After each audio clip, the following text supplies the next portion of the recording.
Shalom, this is Brother Yakov from Sons of Zion, Atlanta. Brother Judah from Sons of Zion Atlanta.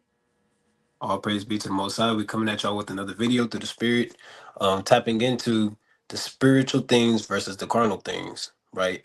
We're going into the spiritual things versus the carnal things. Now, first and foremost, before we get anything, let's get First Timothy 1 and 17.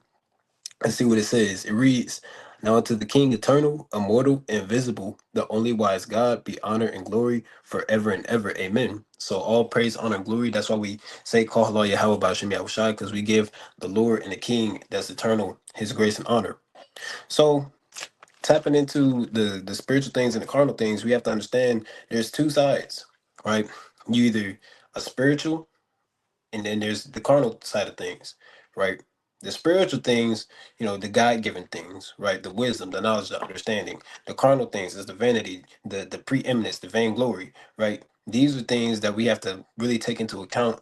Which side are we walking in, right? How are we walking? Are we walking spiritually, or are we walking carnally? Are we walking worldly? Are we walking in a path of the Most High God?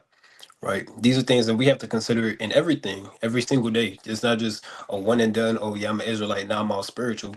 No, it's a daily battle to pretty much put away all types of vanity and things of that sort out of our spirit. Right. So I'm gonna kick it off. We really based it upon this precept. Me and Judah coordinated this stream pretty much based upon this one precept, which can really tie into many things. I'm gonna get the book of First Corinthians chapter 4 and verse number 18.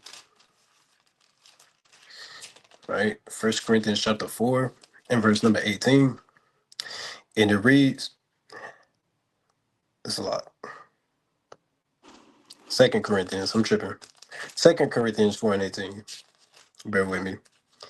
And it reads, "While we look not at the things which are seen, but at the things which are not seen. For the things which are seen are temporal, but the things which are not seen are eternal." Right. So we're not looking at the things that, we or I'll put it like this. We're not looking at things that men desire to possess. Right. We're not looking forward to, having building up our 401k retirement plan. We're not looking forward to having the fanciest, flashiest car and passing out our house to the third generation on down. Right, we're not looking forward to those things. We're looking at the spiritual things. We're looking at the kingdom of heaven. We're looking at the wisdom that the Most High imbues on our people, the knowledge and understanding, and waking our people up out of their sleep. Right, because you have to understand, a lot of times when people they start to crave these worldly affairs, they start to crave things that come out of the world, right, and that are not scripturally sound to possess and have. Right, their mind is destroyed. It's carnal. Right, I'm gonna get the book of Romans chapter 12 and verse 2 real quick. Let's see what the Most High said about our mind once we come into the knowledge and understanding of the truth. It says, Romans 12 and 2, "And be not conformed to this world, but be ye transformed by the renewing of your mind, that ye may prove what is that good and acceptable and perfect will of God." Right? So we can't be conformed. Conforming is pretty much you just doing what everybody else is doing. You might look cool, it might seem like a good time, it might seem just and reasonable. You might say you could even argue, hey, it's not a sin, right? But is it profitable? Right? Is it really worth you and your investment of time? The limited time that we have, is it really worth that investment? Right? You have to ask yourself that. So read it again. It says, "And be not conformed to this world." Right? Why does it say this world? This world is dark, is evil, is wicked, is literally the home and breeding ground of every sin imaginable. Right? The world wasn't always as filthy as it is now. The world was made for our sakes. Right? Now look, as the generations go by, things and people and nations get more and more wicked. Right? The children get more treacherous, harder to deal with. Right? People become more unreasonable, always quick to wrath. Right? Not willing to talk things out. Right? And this is just on a basic level. Right? There's many ways to show that this world is evil. Right? But the Lord said again, for the third time, "And be not conformed to this world." Right? Stop following and trying to possess and admire and seek out the things that the world has to offer. Because ultimately, it's life. It's like it's death. Right? The world, desiring and chasing after the things that the world has will get you killed. Why? Because you decided to invest yourself in idolatry and the things that don't matter. It says, to every man that is a slot, but be ye transformed by the renewing of your mind, that ye may prove what is that good and acceptable and perfect will of God. Right. So the Lord has given us the ability to change our mindset so that we can prove what is good and acceptable, how to treat each other, how to act, how to go about in wisdom, knowledge, and understanding. Right. So our mind has to be completely, we have to do a 180, a complete turnaround in our spirit to show, hey, I'm walking in the light now. Right. I'm gonna get this last precept before I pass it. So the spiritual things are extremely important, and this is going to be, a Hebrew classic. Right, this is Matthew chapter 5 and verse 16. It reads,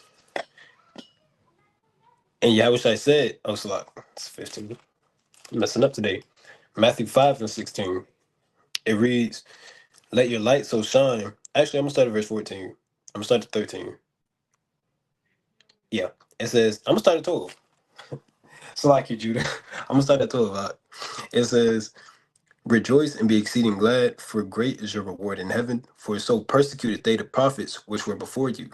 Right. So that's our reward, is the kingdom of heaven. It's not having, a degree, this master's degree and things of that sort. That's not where our true joy should come from.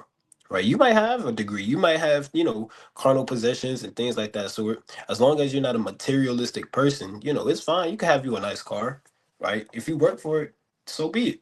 Right. But you don't want to pour your all your time and taking away time to serve the most high so you can attain this status, right? The status that the Lord said, we were sent to captivity for a reason. You're not supposed to be reaching top dog status. You're not supposed to be reaching to be the guy in the penthouse while the rest of your people are suffering on the street, right? It says, verse number 13. So our reward is the kingdom of heaven. It says, ye are the salt of the earth, but if the salt has lost its savor, wherewith shall it be salted? It is henceforth good for nothing but to be cast out and then trodden under the foot of men. Right. So what good are you if your salt ain't got no savor, meaning you have no wisdom? Because your salt, that's the wisdom. So what good are you if you don't have any wisdom of the Lord, or if you don't apply any of the wisdom? Because the wisdom, that's the application of the precepts, right? So what good are you if you don't apply the precepts? You just sitting on them all day. Good. It says, "Ye are the light of the world. A city that is set on an hill cannot be hid." Right? Because you got a light, a very bright, like a lighthouse. Right? A lighthouses are typically set up on a hill, right, at a good vantage point. So you got a lighthouse. A lighthouse, it shines light from far away so that the ships can know where to come in at and dock, right? So if the Lord said, we are the light of the world, right, other nations are supposed to see how we act, right? It tells you that in Deuteronomy, right? These nations are supposed to see how we act and how we, deal with one another, right? As well as our own people first and foremost, right? They're supposed to see how we deal with each other, and they come through the fold through example, right? It says, "But if the salt have lost its savor, wherewith shall it be salted? It is henceforth good for nothing, but to be cast out and to be trodden under the foot of men. Ye are the light of the world. A city that is set on an hill cannot be hid. Neither do men light a candle and put it under a bushel, but on a candlestick, and it giveth light unto all that are in the house." Right. So Judah's light, and his light can be shining so bright. Now I have light. Right. That lights get past, because when you light a candle, I'll say like a match, and you light one candle, you could, hey, that match is still lit. You could light another candle, or you could light another candle. That's how knowledge is supposed to be passed on, right? That's how the words of the Most High is supposed to be passed on. He likens our spirit, and we're going to tap into the spirit, but he likens our spirit as to a fire. So you got that one, and all it takes is one. That one wick is lit. It could light a whole bunch of candles before it goes out, right? And when it does go out, now you have more lights than just one. Right. It says, neither do men put a oh, I just read that. Verse 16, but your light, let your light so shine before men that they may see your good works and glorify your Father which is in heaven. Right. And that's the spiritual. Right. Let your light, your wisdom, your knowledge, your understanding, the law, right, flow from you so that other men could see it and start putting into practice the works of the Most High. Not for, preeminence or vain glory for us, because we're just men, but for the glory of the Most High to shine through. Right. You got it, King. Come on, that's some good points, man. We got to be the lights of this world, and when it comes to truth, we got to stop thinking about the carnalities. You know, we gotta renew our mind and start. And our foundation gotta be in His Word. Our foundation gotta be after the wisdom of the Most High, right? And we must change and renew our spirits to conform to the spirit of the words that the Most High have given us for life. So I'm gonna get this Ephesians 6 and 12. It says, "For we wrestle not against flesh and blood, but against principalities and powers, against the rulers of the darkness of the world of this world, against spiritual wickedness in high places." So coming into this truth, we must understand that this is nothing carnal. You know, this is all spiritual. You know, with the wisdom the Most High given us, we cannot continue to think the way we think we used to think when we didn't know this wisdom. See, the bad things or the good things that happen to you, you know, we always thought it was karma, or it was you know, something may have happened. You know, you would never, your mind never went to the Most High, and how spiritually this is, and how spiritually it affects all your moves. So we must understand that every single thing is a spiritual battle. You know, whether or not you you're going through tribulation with your job, whether or not you're being success and the Lord's prospering your way. You know, all this is to try your spirit, to quicken your spirit, and to have you become clinging to the Most High. This is more spiritual than carnal. So now that we're in this truth, you know, it's about high time to understand that we are spiritual people. You know, and even the physical and carnal things, it's a reflection of really the spiritual realm and the spiritual things we go through and the spiritual principalities, right? I'm gonna read that one more time. For we wrestle not against flesh and blood. So this is nothing carnal, flesh and blood. This is nothing physical, but against principalities, against powers, against rulers of the darkness of this world, against spiritual wickedness in high places, right? And I'm gonna get a precept with that. This is Galatians chapter 5 and verse 16. It says, "This I say then, walk in spirit, and ye shall not fulfill the lust of the flesh." So after that, we knowing that this is everything is spiritual. You know what I'm saying? That we gotta walk in the spirit. You know, being spiritual. You know, and learning what it means to be spiritual. We then in return don't fulfill the lust of the flesh. You know, the carnalities of this thing. Our mind resets. You know, and our spirit renews, and we have guidance in the light of Christ to follow what is the spiritual things of this life and what is the fleshly desires. This truth is about spiritual discernment, whether or not, you know, wrong or right, spiritually or carnal.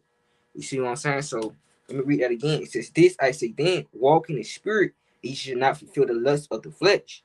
For the flesh lusts against the spirit, and the spirit against the flesh." Again, that battle that we, like I just read, this is a spiritual battle.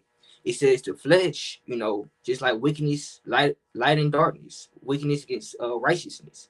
It's the flesh, you know, against the spirit. You know what I'm saying? It's wrong breaking God's commandments, breaking the Most High commandments against, you know, keeping it.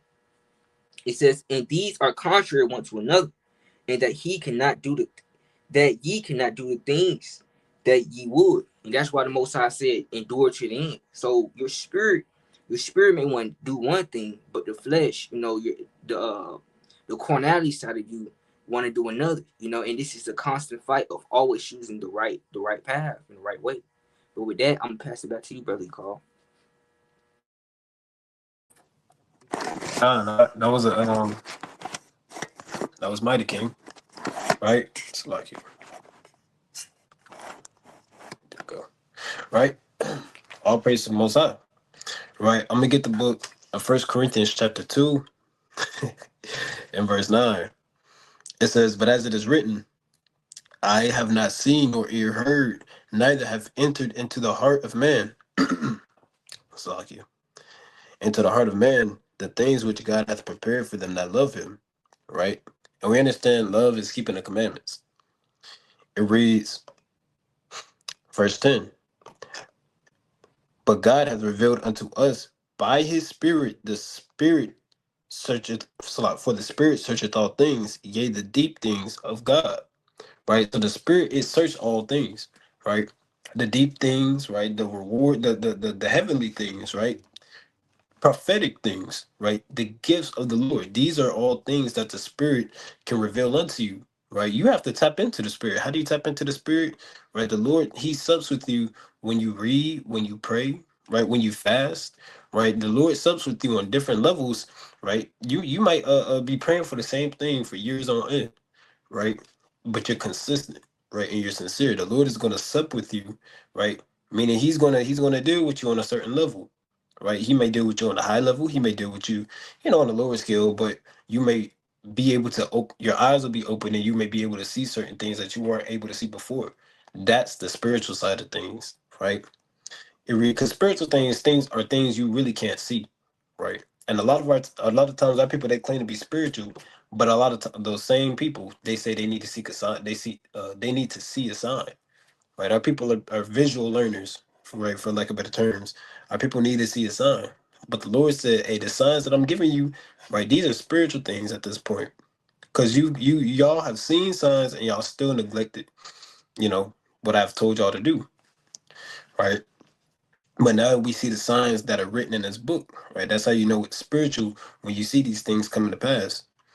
It reads, bear with me, verse 11. For what man knoweth the things of a man, save the spirit of man which is in him, right?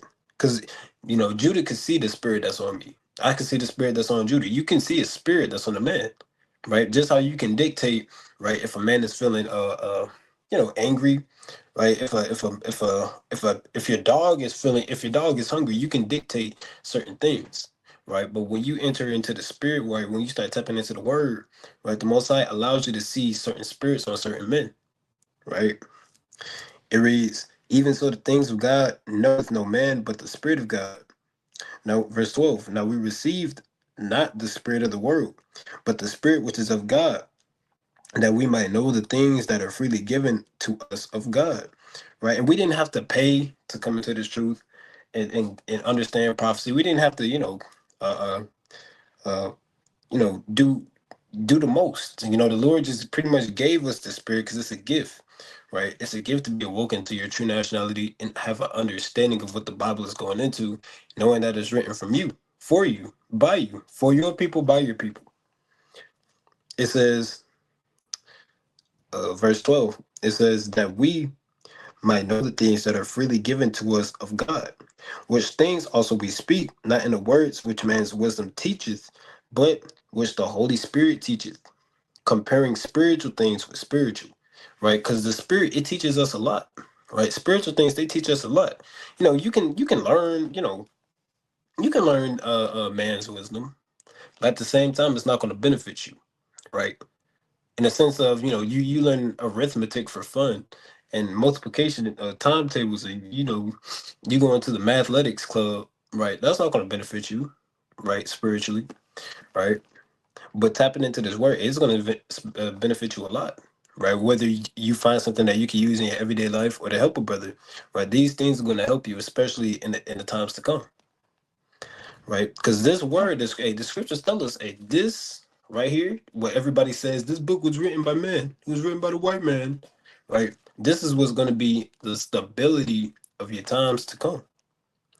It reads, for they are, verse 14, for the natural man, right? Keep that in mind. It says the natural man receiveth not the things of the Spirit of God, right? That natural man, he's vain, he's carnal, right?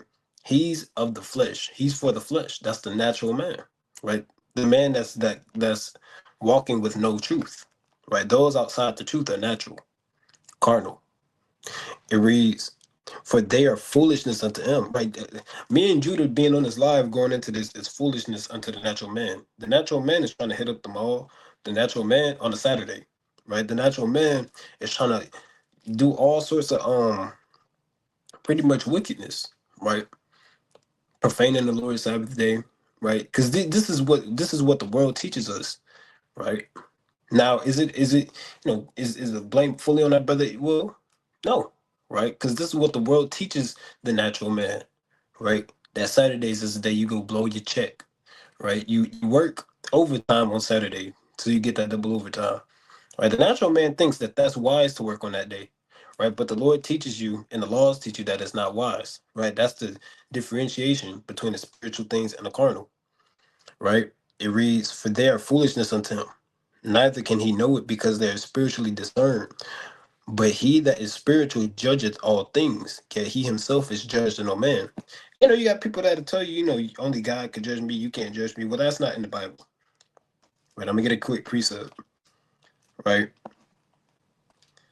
Because you have to be a judge on a certain level, right? So that you can show your people righteousness. This is Wisdom of Solomon, chapter 1 and verse 1. It reads, Love righteousness, ye that be judges of the earth. Think of the Lord with a good heart and a simplicity of heart seek him. So you have to love righteousness. So in order for you to judge uprightly, why? Because you can't have what's the word? You can't have a biased judgment. You have to have equity in judgment, right? So it tells you, it says, yet he so like I'm gonna start over. But he that is spiritual judgeth all things, yet he himself is judged of no man. And a judgment, that's just a decision, right? So you're making the right decisions based upon the word. It says, For who hath known the mind of the Lord, that he may instruct him? But we have the mind of Hamashiach, right? And our mind is to attain the kingdom, right? Whether it's through affliction, tribulation, hatred, variances amongst our own people and those outside the nation of Israel, right? Our mission is to obtain the kingdom and wake our people up, right? And however foolish we look, however crazy we look, right? We do this for the love of our people and the love of our God, right? You got it, King. Great points. Some might say, yeah, you telling us we can't be carnal minded, we can't do the things after the flesh, you know, and to tap in that spirit to learn how to be spiritual. Some might question, okay, what does that mean? Y'all saying spiritual this, spiritual that. What is the guidelines to be spiritual? What makes it spiritual? So I'm gonna get that real quick. See, being spiritual, learning how to be spiritual. See, I'm still learning how to be spiritual. This daily walk, we got to understand how to be more spiritual, how to cling to the Most High, and to be one with Most High. I can't tell you exactly, because I'm still every day, learning how to be more spiritual and how to do things pleasing more pleasing to the Most High, right? But I can give you the guidelines of how to not do the things after the flesh, or not to do the carnal things, but to how to become spiritual, right? So this is Romans chapter 7 and verse 14. For we know that the law is spiritual, but I am carnal, sold under sin. So we are naturally carnal, right? Us being in this flesh is naturally carnal. We naturally want to do the things of the flesh.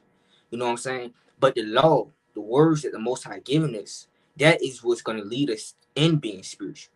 Because the law is spirit in itself. I'm going to get one more real quick.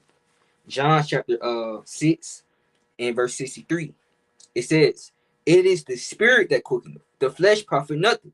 The words I speak to you, they are spirit and they are life. So the words of Christ, and Christ did the Most High's will, they are the spirit. That's what's gonna give you life. It says the flesh, you living in the flesh will profit you nothing. Many people think that Christ, he came and he changed the law. He didn't come to change the law. He came to give the spirit behind the law. Because the law is what makes us be spiritual. See, the flesh is naturally carnal.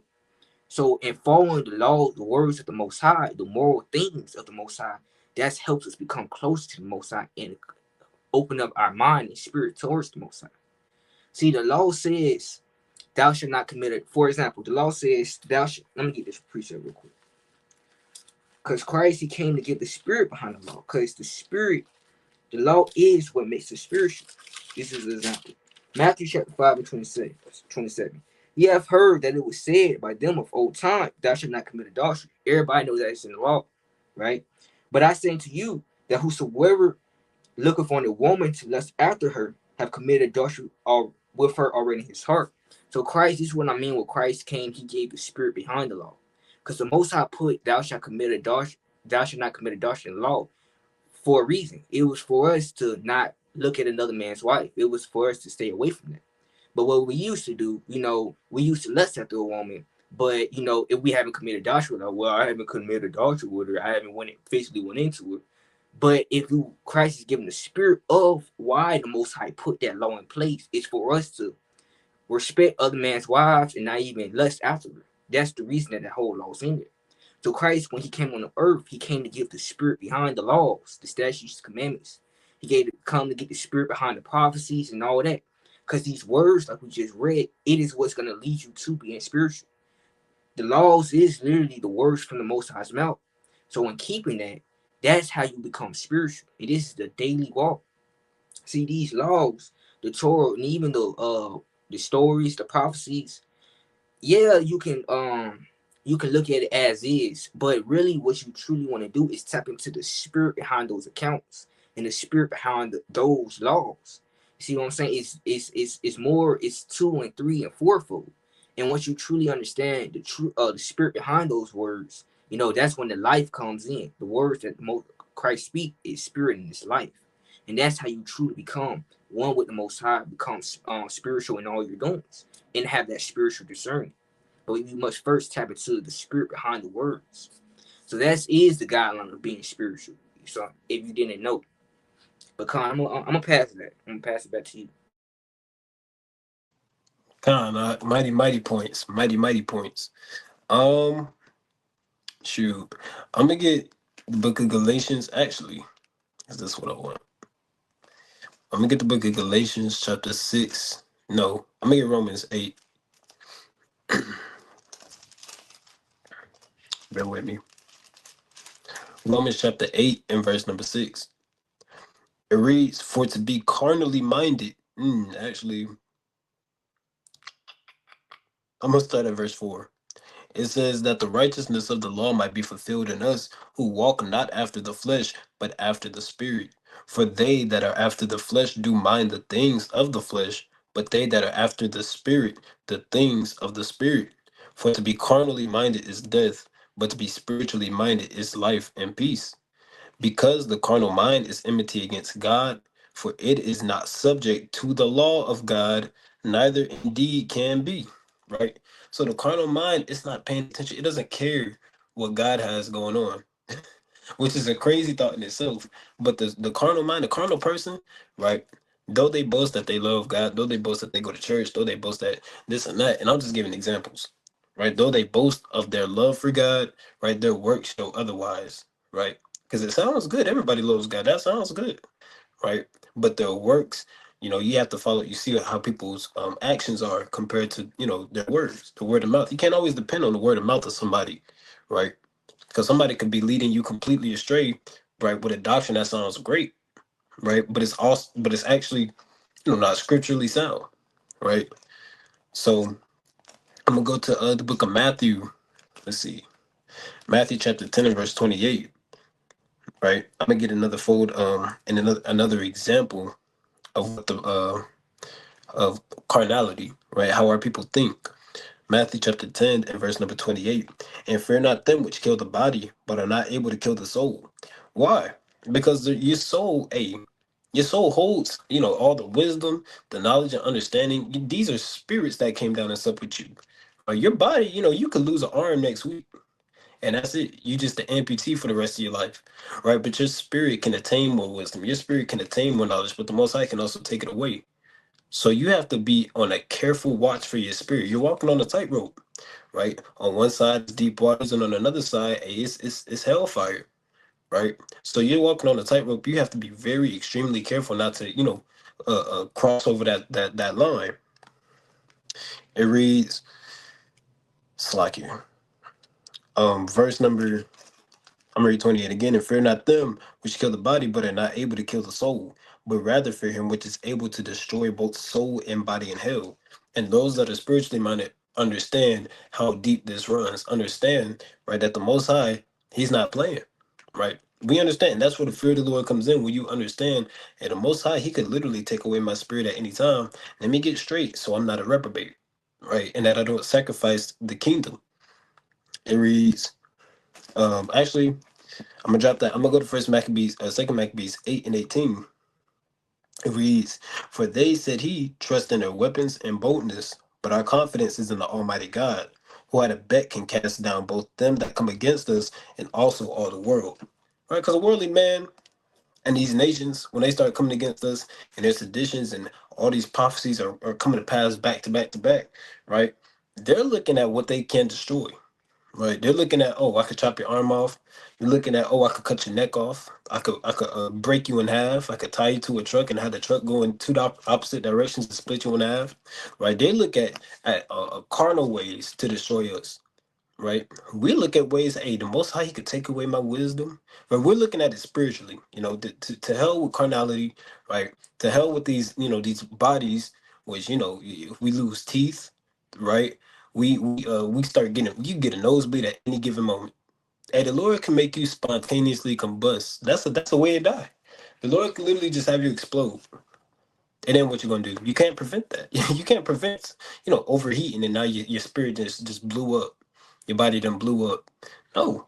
So this is why we focus on the spiritual things, because the spiritual things is what's going to set us in order, so that we don't have to go through suffering in a fleshly body, right? But you got it, King. Come on.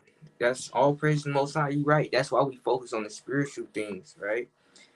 But it's a lot easier said than done. We must understand that we know that it's gonna be tribulations and temptations. We know that our body is weak. This is a flesh of death that's meant for us.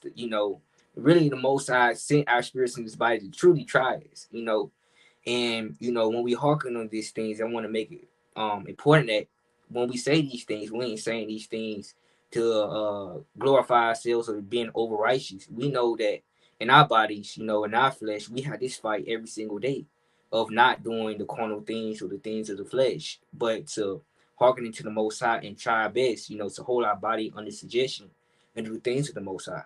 See what I'm saying? To be spiritual, to gain that wisdom. So in this day to day life, it's a daily fight. That's just the condition of the battle. Any man that call himself warring, what I'm saying, and a Most High servant and soldier, he don't go back into this world. So I'm gonna get an example. Paul said the same thing. This is Paul. It says Romans 7:14, but I'm gonna read down. For we know that the law is spiritual, but I am carnal, sold unto sin. For that which I do I allow not. For what I would, that do I not. But what I hate, that I do. So Paul is saying that which I want to do, you know, that I don't want to do, I do, right? It says, for what I would do, that I do not. And the things that I want to do, I want to serve the Most High. I want to walk in His ways perfectly. But hey, sometimes the flesh get that corner side get the best of me, and I don't do, right? But what I hate, that I do, and the things I absolutely despise. I don't like looking up and down on a woman. I don't like lusting. I don't like being wrathful or giving into strife. But sometimes that corner side of me come out and I do it. Right? It says, if then I do that which I would not, I could send into the law that it is good. Right?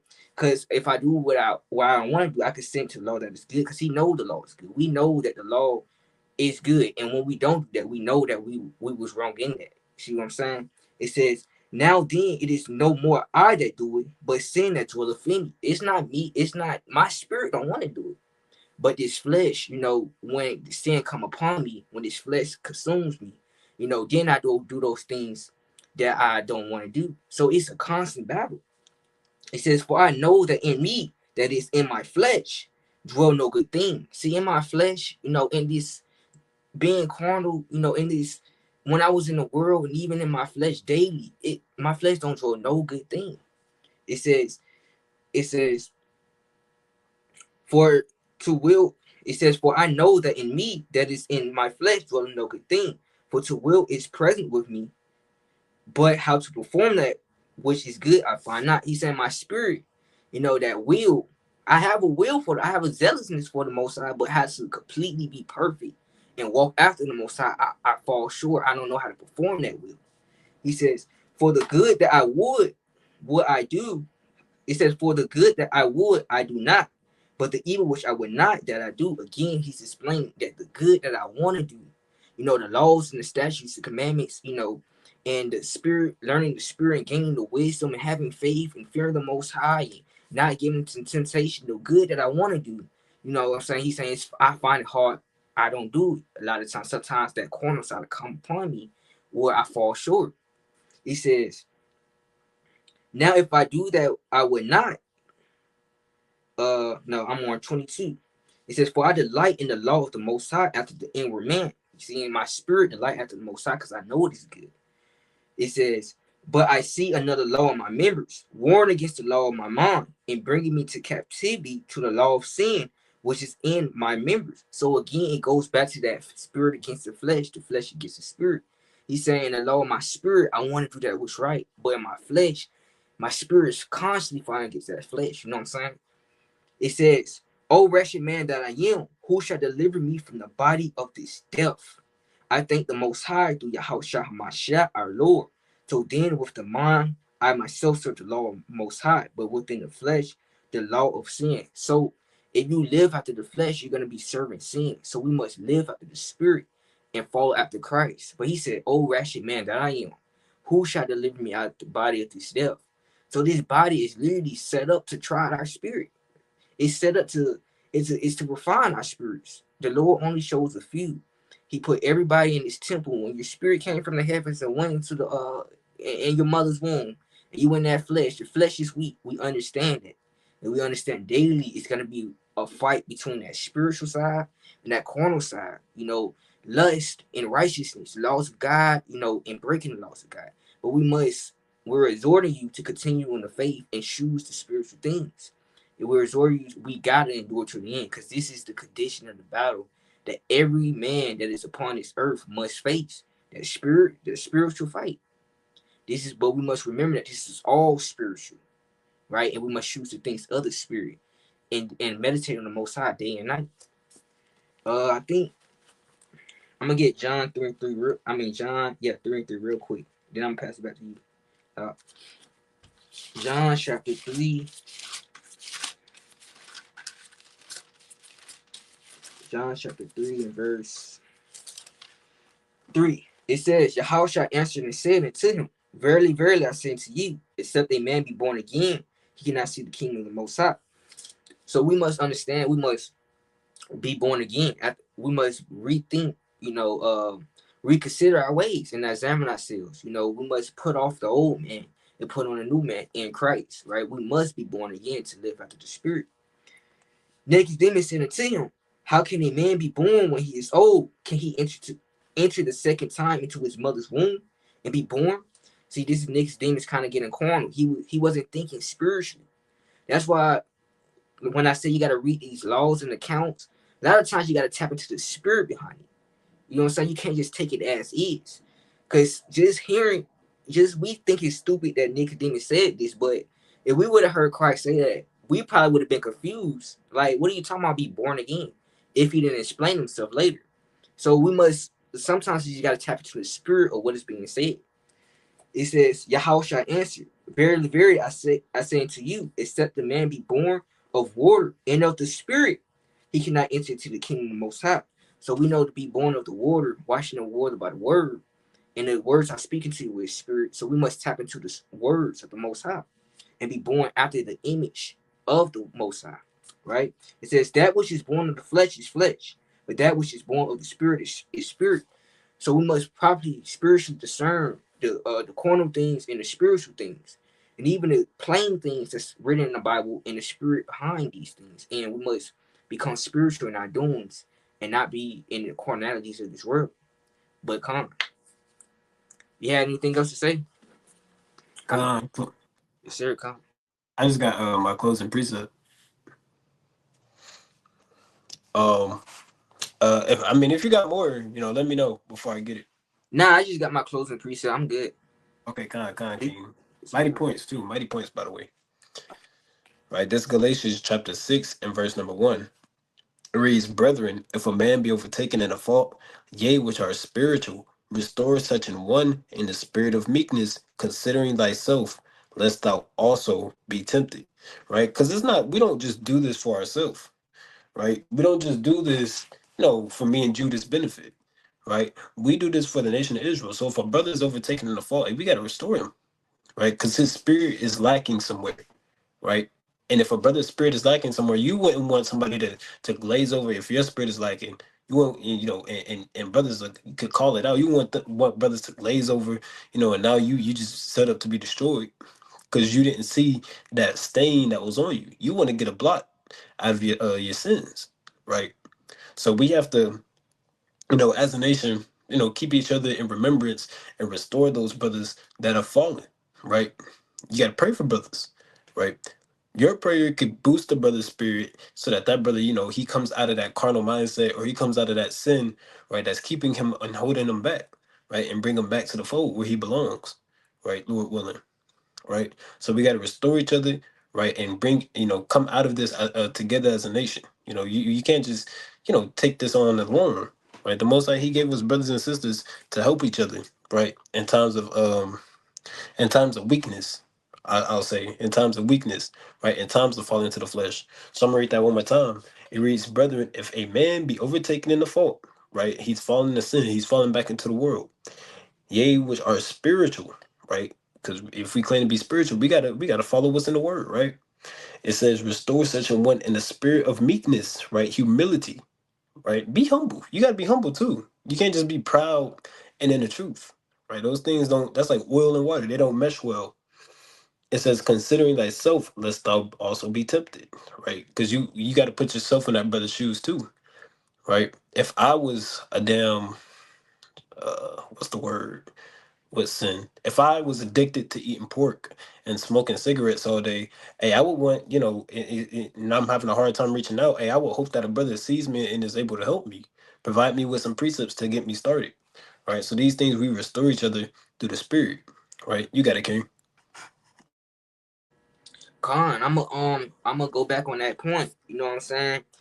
Cause this and it's truth. If you got brothers around you, we all go through the same things. Like Paul said, no temptation. You know, I can't quote exactly. No temptation that's not common to man. So we all go through the same things. We as brothers, you know what I'm saying. We gotta bear one another's burdens, right? Because this is the condition of the battle, and we all get weak at some point. A brother can't say I never went through temptation. You know what I'm saying? That's the condition of the battle, going through temptation. In Sirach 2, it says, if thou come to serve the Lord, prepare thy soul for temptation. So we're all going to be going through trials and tribulations. So it's important to have brothers, like my brother Carl just said, to help one another. And I'm gonna get this Romans chapter 15.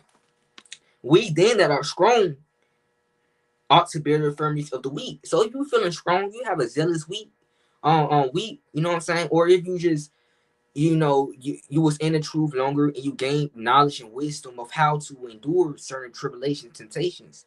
The brothers that are weak, man, you need to not only worry about yourself, but go and help them up. Tell them how to conquer these demons, these evil spirits that's upon you. Tell them how you gotta fast. Sometimes you gotta pray. Sometimes you gotta go on 1 or 2 fast days. You know what I'm saying, when fasting. Sometimes you gotta have the whole congregation pray for you. Sometimes you gotta confess those faults. That's like a load being taken off of you. So if you're strong in this truth, man, it's your job to bear the infirmities of the weak. It says, and not to please ourselves, right? We're not just looking after our own growth. The law says, uh, um, he says, to be a brother, man, basically, we gotta, tell him where he's wrong at. In Leviticus 19 and 17, it says, let every one of us please his neighbor for his good to edification. So we gotta look after our own brothers. We gotta look after one another. We gotta please him. You need help with anything. You're going through anything, you're going through some financial struggles. That's what's affecting your spirit. So we gotta consider one another. You know what I'm saying? That's the part of being in this truth as well. It says, for even Hamashiach pleased not himself, but as it is written, the reproaches of them that reproach thee fell on me. So he's basically saying, Christ said, man, your burdens, I'm gonna put them if you're going through something, it's like I'm going through something, man. If you just like in the world, like if your brother get beat, man, you know what I'm saying? You gonna help your brother. You know what I'm saying? If your brother feeling pain, it's like you feeling pain. You know what I'm saying? So it says, so if Christ, we gotta fall after the steps of Christ. If Christ was all about himself, man, we'll all be dead right now, because we have no grace. But if Christ said the burdens that was on you, your tribulations, your temptations, your demons, it's like I'm fighting them demons too, man. I'm gonna pray for you. I'm gonna fast for you. So we must come together as one, and gather ourselves together, so that we may be saved in these last days, and Lord's willing, scarcely make it when we endure to the end. But with that, I'm gonna give it to my beloved brother, you call. All praises, King. That was mighty. I got that precept for you, 1 Corinthians 10:13. There hath no temptation taking you, but such as is common to man. But God is faithful, who will not suffer you to be tempted above that ye are able, but will with the temptation also make a way to escape, that ye may be able to bear it. All praises, Lord willing. This video was edifying for the nation. Lord willing, everybody has a blessed Shabbat and a blessed week through the Spirit. Kwame Yasharala. Kwame Yasharala. Shalom. Shalom.